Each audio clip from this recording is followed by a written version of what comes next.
Hello friend and welcome back to my channel, Blue Nose Trading. My name is Tori Solis and today I'm going to be testing charcoal gray glaze from Penguin Pottery Opaque Glaze series. I'm going to be testing this glaze on 7 different clay body test tiles as well as on a textured white stoneware mug. I'm happy to let y'all know that Penguin Pottery reached out and sent me a lot of their glazes to make test videos for this channel. Penguin Pottery is a small clay business located in Vermont right here in the United States. They include a lifetime warranty with their glazes, which is really cool of them. Penguin Pottery's commitment to working on sustainability is one of my favorite parts of our collaboration. Sustainability is an important consideration for me as I go through my life as well. Thank you again, Penguin Pottery. I'm pumped to test out all of these sweet new glaze colors. This is a Cone 6 glaze that is listed as lead-free, non-toxic, and food-safe. Before I use any glaze, but especially a brand new glaze, it's important to make sure that the glaze is thoroughly mixed. To make sure this glaze is unquestionably mixed, I'm going to be using my power drill with an egg beater attachment. This is my favorite way to quickly mix up my glazes. It's also important to poke around at the bottom of a glaze jar to make sure there isn't any extra mineral material clumped up down there. These Penguin Pottery glazes always seem to arrive pretty well mixed, but it's important to give it an extra mix yourself to ensure consistency and reliability. I'm going to be brushing glaze onto my test tiles. In most cases, I'm brushing on my glazes. This glaze was formulated specifically for brushing. If you want to dip this glaze, Penguin Pottery recommends that you use a dispersing agent like Darvan. I brush my tiles in 1, 2, and 3 coats with the thickest coat at the top of the tile. I fire my tiles hanging on a high alumina rod to see how the glaze will perform on a vertical surface. In this way, I'm testing for running as well. With the thickest coat at the top of the test tile, if a glaze is going to run, it has somewhere to go. This jar didn't specify exactly how many coats to use, so it probably has different effects at different thicknesses. For this test mug, I'm going to try 2 coats of glaze. Without a recommendation for the number of coats, this is my safety go-to number, just in case this happens to be a runny glaze. I like to test glazes on lots of different clay bodies to get a rough idea of how a glaze is going to behave on different colors or surfaces. Everyone out there is working with a different kind of clay, and maybe one of these test tiles can help you guess what might happen for you. As always, I strongly recommend that you make your own test tiles in your own kiln. Fire your tiles exactly how you would fire your normal work. There are a lot of different factors that go into how a glaze is going to turn out. The best way to see how a glaze is going to work for you in your kiln and on your clay with your application is to do your own tests. First up, let's look at this textured white stoneware mug. At 2 coats, this is a solid, even, glossy gray. It doesn't have any breaking. This color is pretty standard, but it seems very reliable.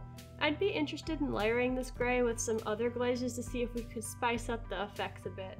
This glaze appears to be super stable and it did not show any signs of running at all.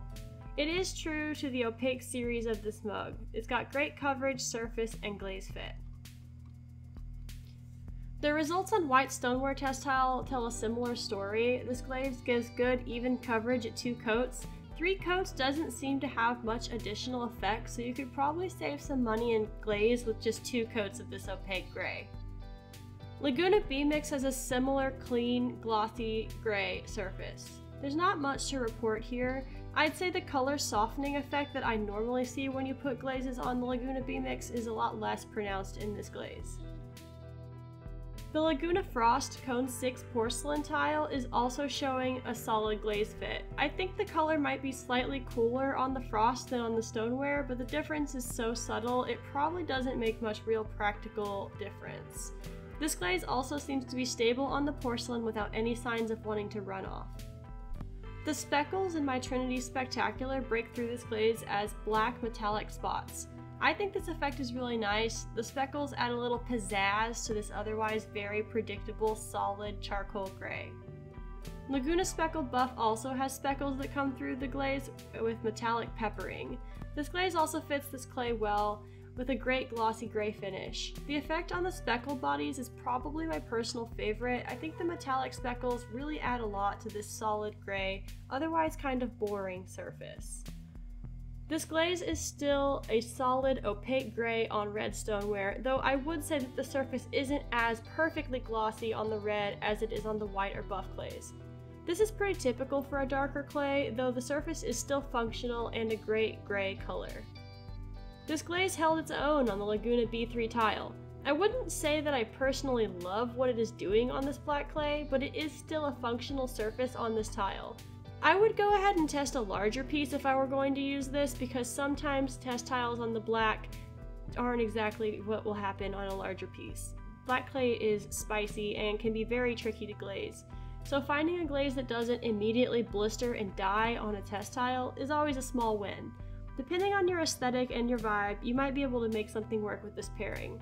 All around, this is a very consistent charcoal gray glaze. Reliability seems to be the theme with this one, and I would be willing to bet that this glaze is going to be a solid fit for 95% of Cone 6 clay bodies out there.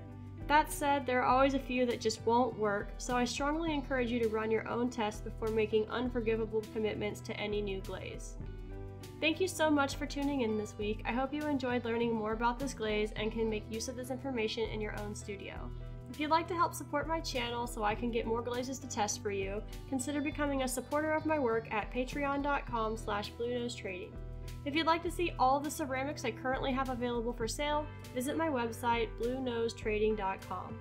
If you'd like to stick around for a weekly art video, be sure to subscribe to this channel, Blue Nose Trading. I post a full-length art video every Friday at 5:30 p.m. Central Time and daily art shorts.